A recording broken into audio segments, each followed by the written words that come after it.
Now, a little food for thought. Maundy Thursday. Today is the big one. We get the most important rule from the Messiah, and it is also the most ignored. Maundy. Sounds sad, but that's maudlin. Maundy is from the Latin mandatum, command, and it marks Jesus washing the feet of his disciples at the Last Supper. Very powerful imagery. And then he gives the command. A new command I give to you. Love one another as I have loved you. And then he would accept crucifixion, die a horrible death for our sins. Now, if you're a believer, you know there is nothing that you should focus on more. Pope Francis says that you live the Catholic faith in two words: love, mercy. But do we? No. Most of us, no, most of the time. And you don't have to believe in a higher power to understand in the purpose of our democratic republic and a nation that we should love one another for mutual benefit because of our interdependence and our interconnectedness. But we don't do it, especially in our politics. We hate. We take sides in a war of attrition where all that matters is advantage and who or what is worse. And we see it all the time. And I'm only suggesting what should be obvious. We can do better. I get why some of you don't like me questioning the legal and political thinking behind the Manhattan DA's case. But ask yourself, does it make us better? And if you say, hey, man, this is what we got to do, you got to bring the case, really? This case? You feel that it warrants the prosecution even though they've never done anything like it before? Same for Trump. This is not about hate or being anti. Don't reduce rationale to the ridiculous.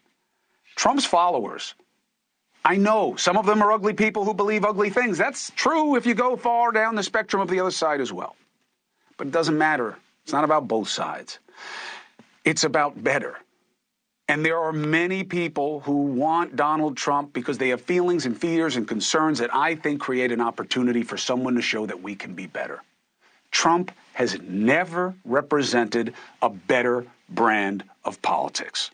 So while he is right to call out a lot of what makes politics dirty, he is often doing the same things he condemns.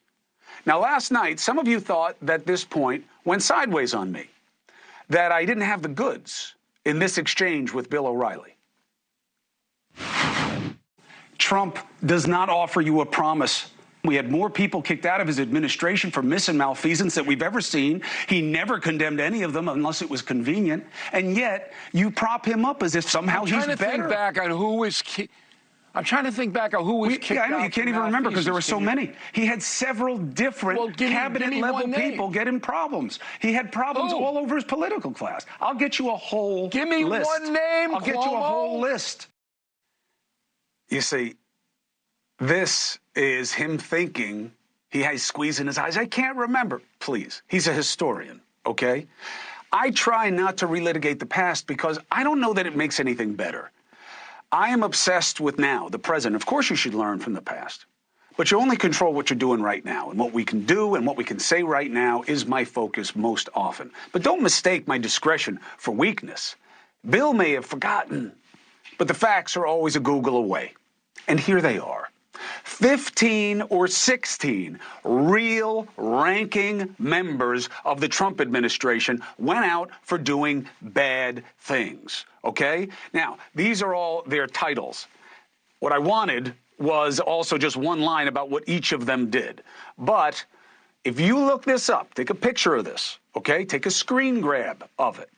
And you look up these men, we're talking about serious ethical/legal violations, domestic violence, money on the take, using their office improperly, real things, okay? And then go Google Obama or Bush and prepare to be underwhelmed. It is not they all do it. Be skeptical, not cynical. The man who said he would drain the swamp did the opposite. And Trump can be right about some of the problems, but not an example of a better option. And I believe that party and the other can produce better options. And if you need more proof of why I'm right about Trump, that's why he lost.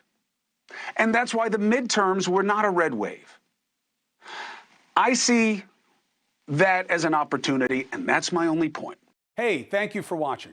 Please go to newsnationnow.com, newsnationnow.com, and you can find News Nation on your television provider. And don't forget to click the red subscribe button down below. Then you will get more of News Nation's fact-driven coverage.